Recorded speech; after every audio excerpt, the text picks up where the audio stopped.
পাহাড়ের নেতা নরমাল ডিবেটে গণ পরিষদে কি বলেছিলেন?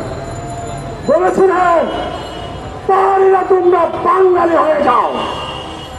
এই যে গাঁজাখুরি চিন্তা, এক জাতিকে আরেক জাতিতে রূপান্তরের চিন্তা, এর ফল পাহাড় অশান্ত, এর ফল পাহাড়ি বাঙালি বিরোধের সৃষ্টি।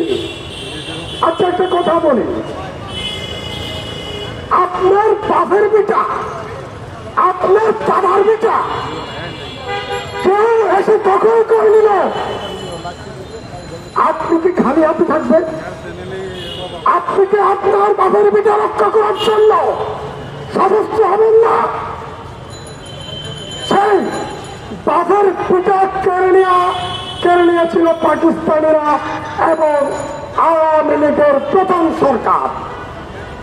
সেজন্যই পাহাড়িরা নিজেদের আত্মরক্ষার জন্য, নিজেদের বাপের বিটা রক্ষা করার জন্য, তাদের বিটা রক্ষা করার জন্য সশস্ত্র হওয়ার সুযোগ পেয়েছিল। তাহলে আমাদের কি করণীয় ছিল? পাহাড়ে যারা জমি হারিয়েছে, বাপের বিটা দাদার বিটা হারিয়েছে, তাদের সমস্যার সমাধান করা। সেটা শেখ মুজিবুর রহমান থেকে, জিয়াউর রহমান থেকে, এরশাদ থেকে, খালেদা জিয়া থেকে, শেখ হাসিনা থেকে ডক্টর ইউনূস পর্যন্ত সেই সমস্যার সমাধান না করে কালকে ঢাকার মধ্যে পাহাড়ি ভাইদেরকে যারা হামলা করেছে তাদেরকে ডক্টর ইউনূস কি গ্রেপ্তার করেছে? সবাইকে কেন করে নাই? সেজন্য আমি বলি একটাই সমাধান চাই। একটাই সমাধান যদি পাহাড়ি বাঙালির একটাই সমাধান যদি না হয়, তাহলে পাহাড়িরা অস্ত্র তুলবে।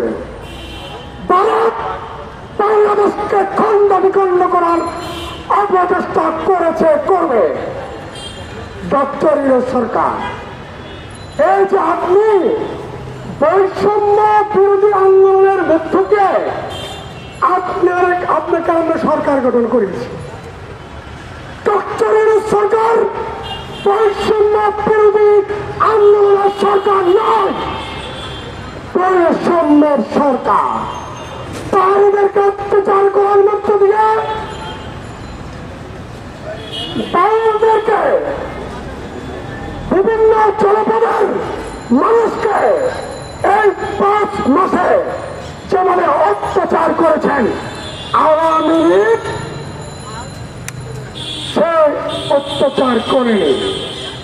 আপনি রাস্তায় বাংলাদেশে আসলে তাদেরকে মারবেন, পাহাড়ি আসলে তাদেরকে মারবেন। আমরা যারা বৈষম্য বিরোধী আন্দোলনের নেতৃত্ব দিয়েছি তাদেরকে মারবেন।